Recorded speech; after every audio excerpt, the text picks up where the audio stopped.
इस चातुर्मास्य में कहीं एक ठिकाने रुक जाते थे। बरसात में कीड़ा है, कांटा है, वैसे तो परिव्राजक थे, कहीं ना कहीं विचरण करते रहते थे, लेकिन इस समय कहीं एक स्थान पे 4 महीने के लिए रुक जाते थे। तो जहां भी कहीं रुकेंगे वहां लोगों को कुछ देना तो पड़ेगा। तो वहां उतने दिन रह करके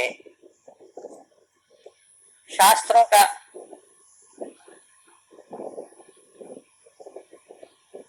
लोगों को सरल भाषा में अर्थ बताना, और जो जिस जगह वो रुकते थे वहां भी लोगों के पास बहुत समय होता था, खेती ज्यादा होती नहीं इन दिनों में, व्यापार भी कम हो जाता था। तो जो कथाएं करने के लिए ग्रंथ है वो सभी महर्षि वेदव्यास ने लिखे थे। तो पहले इसको व्यास पूर्णिमा कहते थे। तो जब वो कहीं कथा करने के लिए बैठेगा तो कुछ ना कुछ तो व्यास पीठ पे रखेगा, कोई भी ग्रंथ। तो वो व्यास पीठ की पूजा होती थी, इसलिए व्यास पूर्णिमा भी कहते हैं। फिर धीरे धीरे थोड़ा समय बदला, तो कथाओं के साथ साथ घूम घूम करके योगियों ने योग का भी प्रचार किया, और जितने व्यक्ति जहां वो रुकते थे होते थे उसमें से अधिकांशतः योग में भाग लेने भी आते थे। योग में भाग लेने जब से लोग आए तब से इसका नाम गुरु पूर्णिमा पड़ा। इससे पहले व्यास पूर्णिमा थी, क्योंकि व्यास पीठ की पूजा करके किसी भी ग्रंथ की कथा का अब, क्योंकि ये एक भारत की आध्यात्मिक परंपरा का रहस्य भी है, पूर्णिमा के दिन जो अंतरिक्ष में और पृथ्वी पर रेडिएशंस होती हैं वो बहुत बदल जाती हैं।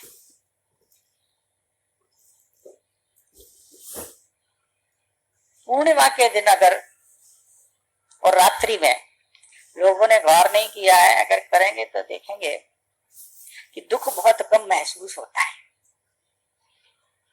एक खिलावट हो जाती, फ्लावरिंग हो जाती है आदमी में, क्योंकि वो जो रेडिएशन है वो तो हजारों वर्षों से है इस दिन की पूजा की। उस पूजा के कारण, उन महापुरुषों के विकिरण के कारण इस आज के दिन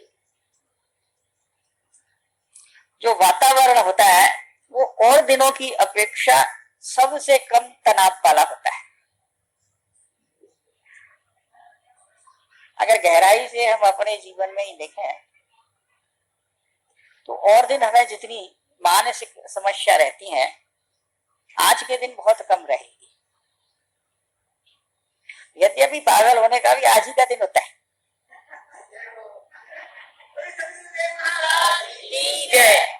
आज के दिन चंद्रमा की रश्मियां ऊपर की ओर सब खींचती हैं पूर्णिमा के दिन, उसी कारण आता है।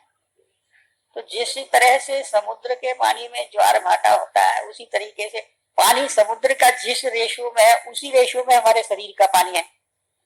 70-75% हमारे शरीर में पानी है। तो समुद्र का पानी और हमारे शरीर का पानी एक ही कॉम्बिनेशन में है। तो हमारे अंदर भी वो, तो जो पागल होते हैं उनको सबसे ज्यादा दौरे आज के दिन पूर्णिमा को पड़ते हैं। लेकिन आज के दिन जो ऊपर की ओर हमारे ऊर्जा का प्रवाह होना शुरू होता है,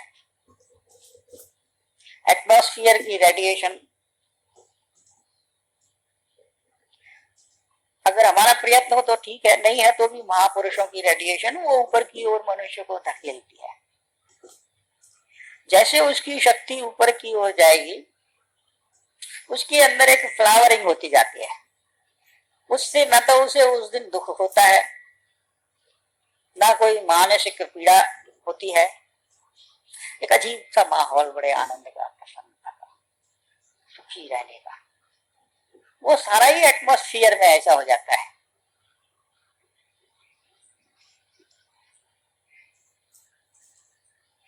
जैसे वैज्ञानिक एक तथ्य है कि ग्रेविटेशनल फोर्स जो है पृथ्वी की, वो नीचे की ओर खींचती है। तो कोई शक्ति अगर नीचे की ओर खींचती है तो निश्चित है कि ऐसी भी कोई शक्ति होगी जो ऊपर की ओर खींचती है, क्योंकि एक तरफा तो होता ही नहीं है प्रकृति में। ग्रेविटेशनल फोर्स जितना प्रभावी और दिनों में होती है, आज के दिन उतनी प्रभावी नहीं होती। आज के दिन ब्लेसिंग्स ज्यादा प्रभावी होती हैं। वो ब्लेसिंग्स ज्यादा प्रभावी होने के कारण मनुष्य की ऊर्जा में एक ऊर्ध्वगमन पैदा हो जाता है। उस ऊर्ध्वगमन के होते ही भले ही वो साल में 1 दिन 4 दिन आनंदित रहे, लेकिन कम से कम आनंद की अनुभूति तो हो ही जाती है। फ्रेश ऐसा लगता है। जिन लोगों ने भी आज के दिन अगर जरा भी ध्यान से खुद को देखा हो, वो एक फ्रेशनेस होती है, एक ताजापन होता है, एक उत्साह होता है जिंदगी में। वरना अमूमन तो हम ऐसे ही जीते हैं रोते रोते। लेकिन आज के दिन एक विशेषता उस ड्यू टू दैट रेडिएशन, उस रेडिएशन के कारण ये आज होती है। वही इसका महत्व है।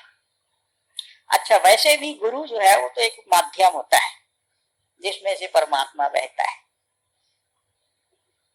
तो आज के दिन वो क्योंकि सबसे ज्यादा बहता है, तो इसलिए भी आज को विशेष महत्व दे दिया है। मूल तो यही 2 कारण है गुरु पूर्णिमा के।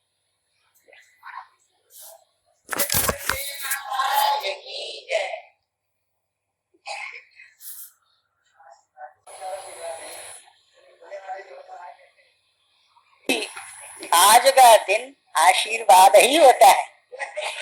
ये इसी ही दिन की विशेषता है कि मांगो तो ना मांगो तो आशीर्वाद तो आज बरसता ही है अंतरिक्ष से। मैं कहा आज ब्लेसिंग्स डे होता है। ऊपर से, ऊपर की जो फोर्स है वो ऊपर खींचती है। पृथ्वी की फोर्स तो हमेशा ही नीचे खींचती है, आज के दिन वो थोड़ा ज्यादा ऊपर खींचती है। तो आज तो वैसे ही ब्लेसिंग्स है।